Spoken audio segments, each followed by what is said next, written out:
এই কাজ ছেড়ে দিয়ে তুমি ইফতার পার্টির নামে হুড়োহুড়ি করছো, রেড রোডে গিয়ে হুড়োহুড়ি করছো। এজন্য আব্বাস সিদ্দিকী বলছে, বড় দলের দালালি করে করে করে করে, মারপিট করে করে, চামচাগিরি করে করে হয়তো কিছু ইনকাম করছো। ও তখন বলবে এখানে মাথা দিচ্ছ কেন, তুমি হুজুর মানুষ। আমি তখন বলবো তুই তোর জায়গায় যা, আমি আমার জায়গায় যাই।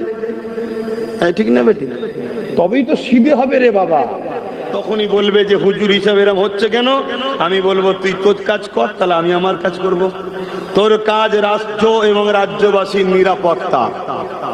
কথা বুঝে আসছো না? না, তুমি বলছো কোরআন শেষ হয়ে যাবে, তুমি ইটা সিটা আমার ধর্ম নিয়ে বলবে, তাহলে আমাকে একটু প্রতিবাদের দরকার আছে না? নাই, এজন্য মাথা দিচ্ছি। আচ্ছা ভাই, আপনারা আমার কথাকে অ্যাকসেপ্ট করতে পারছেন তো না? ভেতরে ভেতরে মনে দুঃখ হচ্ছে।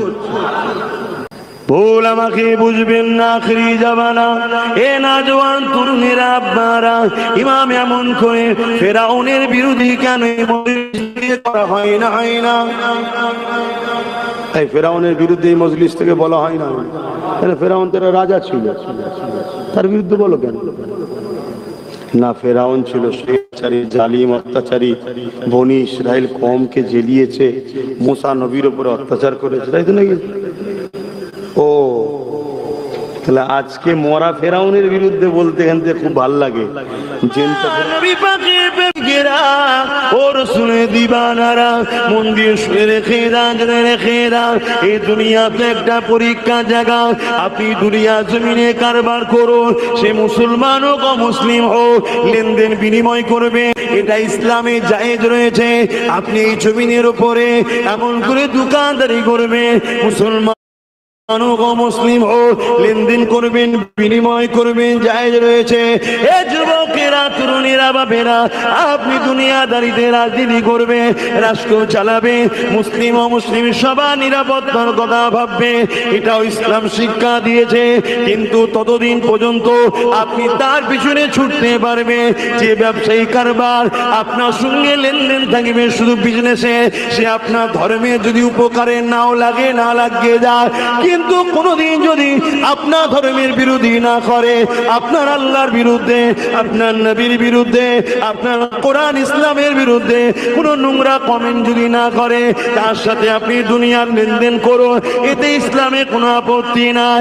কিন্তু যখনই আপনার বিজনেস পার্টনার আপনার আল্লাহ নিয়ে নোংরা কমেন্ট করবে, আপনার নবী নিয়ে নোংরা কমেন্ট করবে, আপনার কোরআন দিন নিয়ে নোংরা কমেন্ট করবে, মনে রাখবেন এটা আল্লাহর পক্ষ থেকে আপনার পরীক্ষা শুরু হয়েছে।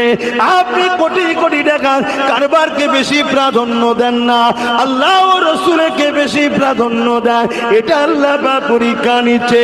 ওই সময়ে যদি আপনি বলে যে তোমার সঙ্গে সম্পর্ক রাখার প্রয়োজন হবে না, তোমার সঙ্গে সম্পর্ক রাখতে পারছি না, কারণ এই বিজনেসের থেকে, এই টাকা ধন দৌলতের থেকে, এই জমি জায়গা থেকে, এই থেকে সব কিছু থেকে এবং নিজের জানের থেকে আমার কাছে আল্লাহ ও রাসূল, তুমি আমার আল্লাহর উপরে আঘাত দিয়েছো, নবীর বিরুদ্ধে নোংরা কমেন্ট করেছো, আর তোমার সাথে আমার সম্পর্ক রাখা সম্ভব নয়, এই আকীদা যদি করতে পারেন তবেই জানবেন ঈমান ঠিক আছে।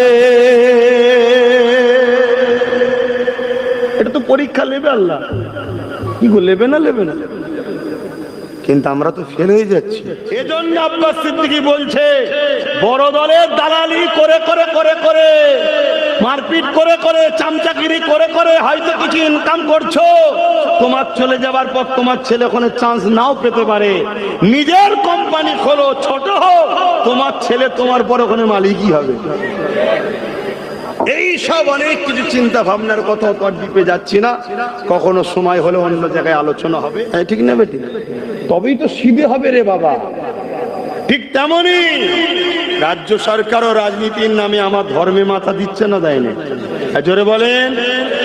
তাহলে আমিও হুজুর হিসাবে মাথা দেওয়া দরকার আছে না? নাই, তখনই বলবে যে হুজুর হিসাবে এরকম হচ্ছে কেন।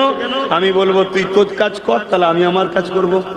তোর কাজ রাষ্ট্র এবং রাজ্যবাসীর নিরাপত্তা।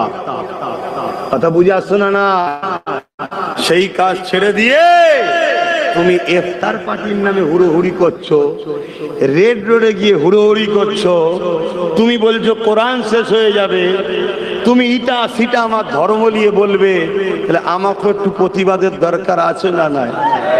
এই জন্য মাথা দিচ্ছি। আচ্ছা ভাই, আপনারা আমার কথাকে অ্যাকসেপ্ট করতে পারছেন তো না? ভেতরে ভেতরে মনে দুঃখ হচ্ছে?